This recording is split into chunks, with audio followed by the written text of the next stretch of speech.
Hey guys, this is a Skyrim Let's Play made in conjunction with Relic News and its Gaming in Parallel experiment.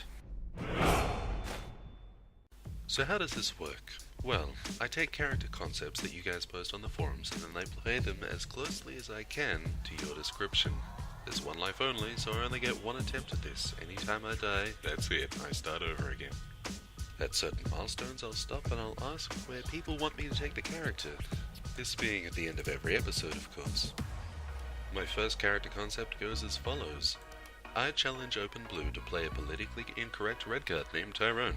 He definitely got caught crossing the border illegally. His goal is to prove that he didn't do nothing, so he cannot steal. He must acquire as much swag as possible and wear the most expensive gear, even if it's mechanically useless to him. His weapon of choice is destruction magic to prove that the redguard can do anything he set his mind to. He can travel and do jobs, even adventuring.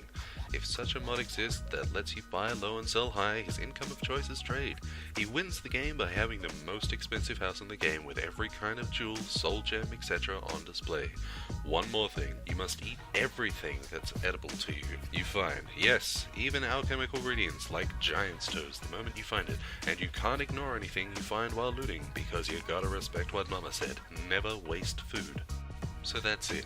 I hope you enjoyed Tyrone's politically incorrect adventures in Skyrim.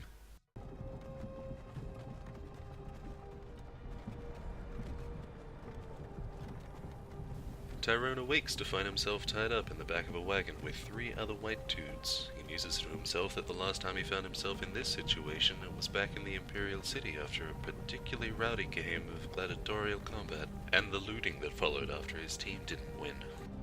Hey, you're finally awake. You were trying to cross the border, right? Walked right into that Imperial ambush, same as us. And that thief over there. Damn you Stormcloaks. Skyrim was fine. Oh god, he thinks. We're about to get killed and these fucking crackers can only talk about politics. Shut up back there. What's wrong with him, huh? No, I'm not a rebel! You can't do this! Halt! You're not gonna kill me! You're too slow! Anyone else feel like running? As we commend your souls to Aetherius, blessings of the 8 divines. Gay! As you wish. After a bit of a prison riot, me and my newfound broski here managed to give the guards a bit of a slip and escape. Unfortunately, my homie here isn't doing so well, so I end up borrowing some of his clothes. Not the first time I've worn a dead man's clothes, but oh well, we live and make do. We get jumped by the fuzz here, and after busting some asses, I set about dealing with the most important matter at hand, which is to look swagalicious. You know the rules, I can only equip the most expensive armor, even if it does absolutely nothing for me. We get downstairs and open up this door, and look at all that food! Once again, I have to kick bubblegum and chew ass before I'm able to get to that sweet, sweet food on the tables. And after handily dispatching with these fools, I chug everything.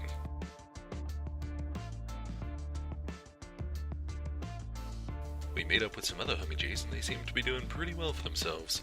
The head cracker over here tells me to pick this lock, and I'm about to call him a racist, but I notice some serious swag in this cage.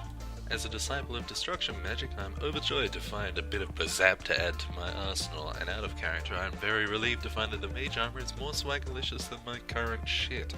I pay my respects to the fallen before I remember that I need to eat absolutely everything, so I end up shoving a whole bunch of bones down my throat. Not entirely sure if that's what Mama meant by not leaving food around, but oh well. I move out with my newfound G-unit, and surprise, surprise, there's some more assholes to take care of. Turns out the G-unit needs a secret break up to that shit, so we leave him to be, and me and Boss Gun decide to strike out on our own. We encounter a few more fun things along our path, such as spiders and bears, but we take care of them pretty handily along with my new bazap. I make sure to eat absolutely everything along the way. There is, however, one exception. I don't eat poisons, or venoms for that matter, only edibles, no matter how nasty they may be. And finally we reach the end of the cave to sweet, sweet freedom. We make our way down to a nearby village, where my brother here tells me that he's got a sister. White women. I end up doing a bit of trading because first and foremost I am a trader and that's how I make money, and then I decide to call the session here, taking a bit of a nap in their bed. I'm sure they don't mind. So that about wraps it up for the first session. Leave comments in the forums below on what sort of direction you want me to take with this character. Should I go find a mage school because I hear they're giving out government grants for us Redguard? Or should I strike it out on my own and try to become a trader like I always knew I should be?